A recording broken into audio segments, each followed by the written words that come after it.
Eva grabbed the bottle of window cleaner, a green fluid that smelled of Granny Smith apples, and spritzed it on the first panel of mirrors. The crisp vinegar scent tickled the inside of her nostrils. She held a wad of paper towels in her hand and smeared circles into the glass, the effervescent bubbles swirling round and round and eventually dissolving.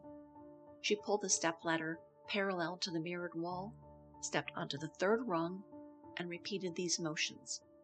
The cycle began again with the floor-to-ceiling panel at her right. It was noon on a weekday. The sun poured into the studio and painted the floors a cheery gold yellow. Eva moved to the front windows and doused the inside door with cleaner when suddenly she noticed her sister's silver Volvo, parallel parked beside the curb, directly across the street. She opened the door and realized that Lena was just sitting inside her car, not moving.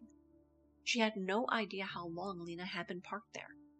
Lena didn't look toward the studio where her sister stood, in a lavender leotard with a handful of soggy paper towels in her hand. Eva watched, door ajar, waiting, as Lena appeared to lay her head upon the steering wheel. Then Lena grabbed her purse and stepped from the car, violently slamming the door shut behind her. Eva stepped back from the doorway, propping the door open. Lena jaywalked across the street, her purse strapped crossways over her chest. Eva led her sister inside, and the door swung quietly shut. Lena slung her purse off her shoulders, set it carefully down on the wood desk kitty corner from the door. She took off her sunglasses, folded and tucked them into the breast pocket of her denim shirt. Eva massaged her temples, the strain of the top knot wearing her to a mini migraine. "You were right," Lena huffed. "The feds are after Poppy. They've been following him, us, and this time they just might get him." Eva shook her head, a sour look on her face. "Then they're bigger fools than we think. Poppy's been out of the game for years." "I thought so too," whispered Lena, her hair a cloud of chestnut, a modern-day Gibson girl.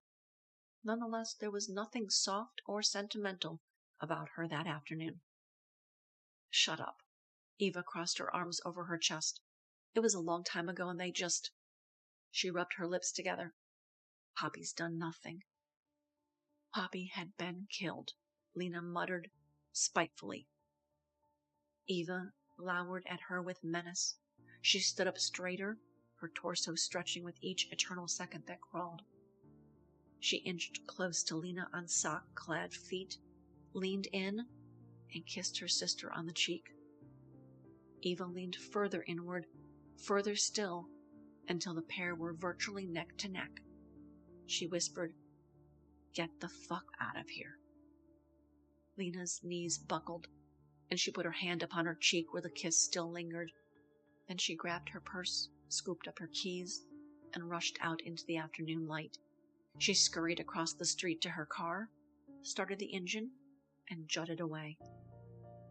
And Eva stood, head lowered and her eyes up, staring out at the street and the summery sidewalks of that beautiful June Detroit day. She could feel her heartbeat inside her fingers. She grabbed the stepladder and, howling, broke every mirror in the room.